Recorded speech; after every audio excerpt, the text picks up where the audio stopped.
एक तरफ जहां उत्तर प्रदेश में ये काफी सियासी हलचल हुई कि आखिर प्रतीक यादव अपर्णा से तलाक क्यों लेना चाहते हैं। जो पोस्ट किया उसको लेकर लोग जांच पड़ताल कर रहे हैं, छानबीन चल रही है कि क्या ये प्रतीक ने किया, क्या सचमुच दोनों के बीच अनबन है। सवाल उठ रहे थे। इस बीच अखिलेश यादव ने एक ऐसा फैसला ले दिया जिससे अपर्णा यादव को सीधे तौर पर कहा जा सकता है कि बड़ा झटका लगेगा, क्योंकि साल 2017 में जिस सीट से अखिलेश यादव ने ही अपर्णा यादव को टिकट दिया था और वे चुनाव लड़ी थी, जबकि बीजेपी की कैंडिडेट बहुगुणा जोशी से हार गई थी, उसी सीट पर अब अखिलेश यादव ने तैयारी शुरू कर दी और पिछले 24 घंटे के अंदर कुछ बड़ी जिम्मेदारियां दी गई हैं। क्या दी गई है जिम्मेदारी, किसको दी गई है, क्या पूरा मामला, इसी मुद्दे पर चर्चा करते हैं अपने खास सहयोगी अमन सर से। सर, क्या खबर आई है जो कैंट सीट को लेकर और क्यों कहा जा रहा है कि इससे अपर्णा को झटका लगेगा? देखिए दीपक, अभी उत्तर प्रदेश चुनाव में अभी लगभग साल भर का वक्त बचा हुआ है, लेकिन ऐसे में अखिलेश यादव अभी से ऐसा लगता है कि तमाम जो विधानसभा क्षेत्र हैं, तमाम जो उत्तर प्रदेश की सीटें उसके ऊपर अपनी पैनी निगाह बनाकर रखे हुए हैं। और आप देखेंगे जो सवाल आप मूलतः कर रहे हैं कि भाई लखनऊ कैंट की अगर हम बात करें, जहाँ से 2017 में अपर्णा यादव चुनाव लड़ चुकी हैं और रीता बहुगुणा से चुनाव हालांकि वो हारी थी, लेकिन अब एक बार फिर अखिलेश यादव ने इस सीट के ऊपर जोर आजमाइश करते हुए न सिर्फ बड़े नामों को शामिल किया, बल्कि यहाँ से एक ऐसे चेहरे को भी सामने किया है जो बहुत कुछ माहौल बदलते हुए इस सीट के ऊपर नजर आ सकते हैं। और ये दो नाम अगर मैं जिक्र करूं, लखनऊ कैंट विधानसभा क्षेत्र में अखिलेश यादव ने कहा है कि पार्टी और संगठन को मजबूत करने के लिए यहाँ पर दो वरिष्ठ नेताओं को जिम्मेदारी दे रहा हूं। ये दो नेताओं के नाम अगर मैं आपके सामने लूं तो ये नाम है पूर्व विधायक विनय शंकर तिवारी और उत्तर प्रदेश सरकार के पूर्व मंत्री पवन पांडे को इस क्षेत्र के हिसाब से आप देखेंगे प्रभारी बनाया गया है। क्योंकि अब ये मामला आप ऐसे भी देखिए कि अब साल भर का वक्त बचा है, उससे पहले अखिलेश यादव अपनी पार्टी को न सिर्फ मजबूत करना चाहते हैं बल्कि हर एक सीट के ऊपर वो कहीं ना कहीं अपनी स्थिति को और ताकतवर बनाना चाहते हैं। लेकिन इन सब को हम ऐसे भी देख सकते हैं कि जब अपर्णा और प्रतीक के बीच में आपस में जो विवाद सामने आ रहा है कि तलाक की संभावना बन रही है, आपस में मनमुटाव की खबरें आ रही हैं, उस बीच अखिलेश यादव ने जिस तरह कैंट सीट के ऊपर अपना फोकस किया है, उससे कहीं ना कहीं ऐसा समझा जा सकता है कि क्या बीजेपी 2027 के चुनाव में अपर्णा यादव को इस सीट से उतारने का मन बना रही थी। इसी बात को सोचते हुए अखिलेश यादव ने यहाँ से दो अपने अहम जो उनके कह सकते हैं नेता हैं उनको इस सीट के ऊपर लगा दिया कि भाई आप पार्टी के लिए यहाँ पर माहौल तैयार करिए, पार्टी को ताकतवर बनाइए। और इसको लेकर पार्टी की बड़ी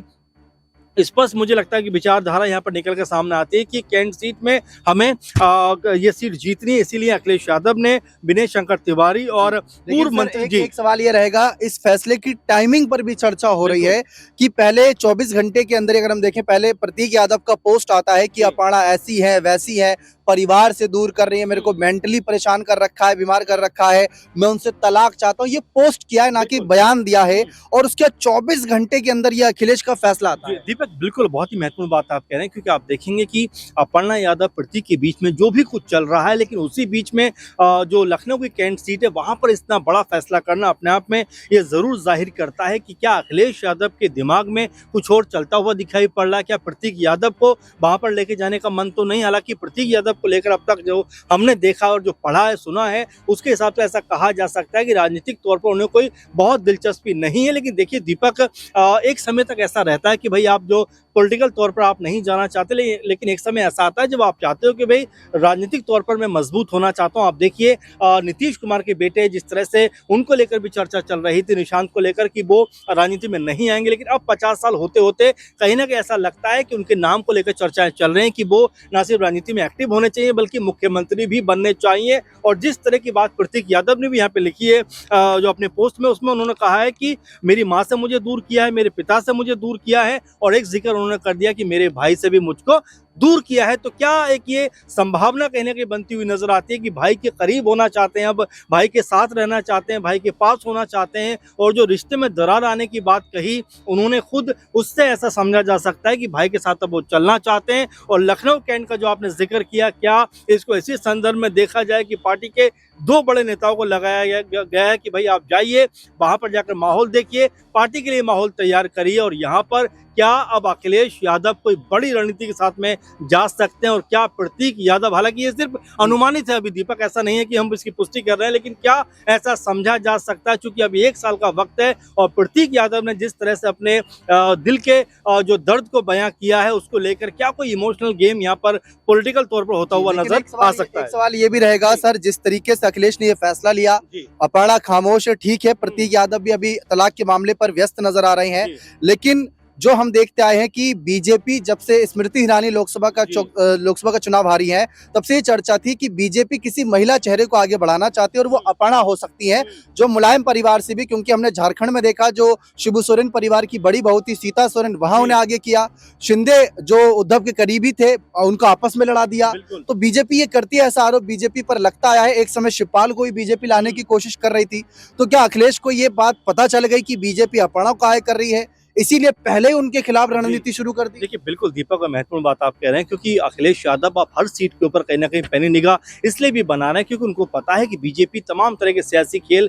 करती हुई दिखाई पड़ती है। उत्तर प्रदेश के लिहाज से देखा जाए तो एक समय ऐसा लगा कि स्मृति ईरानी बड़ा चेहरा यहाँ पर बन सकती है बीजेपी के लिए, लेकिन जिस तरह से अमेठी में उनकी हार होती है उसके बाद अब बीजेपी किसी चेहरे की तलाश में जरूर थी, और आपने देखा कि बीते कुछ महीनों से अपर्णा यादव न सिर्फ एक्टिव थी बल्कि तमाम तरह की बयानबाजी कर रही थी। आपने देखा बीएमसी चुनाव में उनको स्टार प्रचारक बनाकर भेजा जाता है और वहां पर तमाम तरह की बयानबाजी करती है, राज ठाकरे के ऊपर तमाम तरह के वो हमले करती हुई नजर आती हैं, कह सकते हैं कि, और तमाम तरह की बयानबाजी करती हुई नजर आती हैं। और जब बीएमसी के रिजल्ट भी सामने आते हैं उसमें भी बीजेपी को 89 यानी लगभग 90 सीटें हासिल होती हैं, तो ये समझा जा सकता है कि अपर्णा यादव का जो पॉलिटिकल कद है वो मजबूत होता हुआ दिखाई पड़ रहा है। और इन सब के बीच जिस तरह तलाक और तमाम तरह की विवाद की खबर सामने आ रही है, उसको लेकर भी क्या अखिलेश यादव अभी से अपनी रणनीति बनाना चाहते हैं? क्या पार्टी को मजबूत करने के लिए जो बड़े नेता हैं उनको हर एक सीट पर लगाना चाहते हैं? क्योंकि लखनऊ कैंट जो है वो अहम सीट इसलिए भी हो जाती है अखिलेश यादव के लिए कि भाई लखनऊ उत्तर प्रदेश की राजधानी है और वहां पर जितनी अधिक सीटें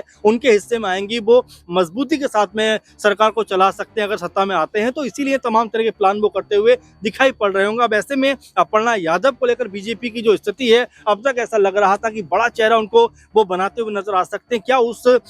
स्थिति में कोई बदलाव आ सकता है? क्या अपर्णा यादव जो अब तक ऐसा लग रहा था 4-6 महीने की बात करें कि अब मजबूती के साथ में आगे बढ़ रहे हैं, कि उनके पॉलिटिकल करियर में यहाँ से कोई अड़ंगा कह सकते हैं आता हुआ दिखाई पड़ेगा? क्योंकि प्रतीक यादव ने जिस तरह से बैक टू बैक 2 अहम पोस्ट करके उनके ऊपर तमाम तरह के आरोप लगाए हैं, उससे ये जरूर समझा जा सकता है कि अब अपर्णा यादव को अपने बचाव में सामने आना पड़ेगा, तमाम जो चीज़ें उस पर स्पष्टीकरण देना पड़ेगा। क्या उनकी बातें अब लोगों को कह सकते हैं कि ये लगेगा कि अपर्णा यादव सही कह रहे हैं? क्योंकि पहला जिस तरह से प्रतीक यादव ने बातें कही हैं उससे अब ये भी लग रहा है कि क्या प्रतीक यादव कोई बहुत ज़्यादा परेशानी में जी रहे थे। 2-3 साल से ये भी कहा जा रहा है कि आपस में बातचीत नहीं हो रही थी, ये भी कहा जा रहा है कि वो उनसे उनका परिवार पूरी तरह से अलग करवा रही थी, इसलिए जो है प्रतीक यादव कहने का अंदर से फ्रस्ट्रेट थे। वो ये भी कह रहे हैं कि मेरी जो मनोस्थिति है वो भी बहुत अच्छी नहीं है। तो इस तरह की तमाम सारी बातें कही गई, लेकिन अब अपर्णा यादव की स्थिति किस तरह से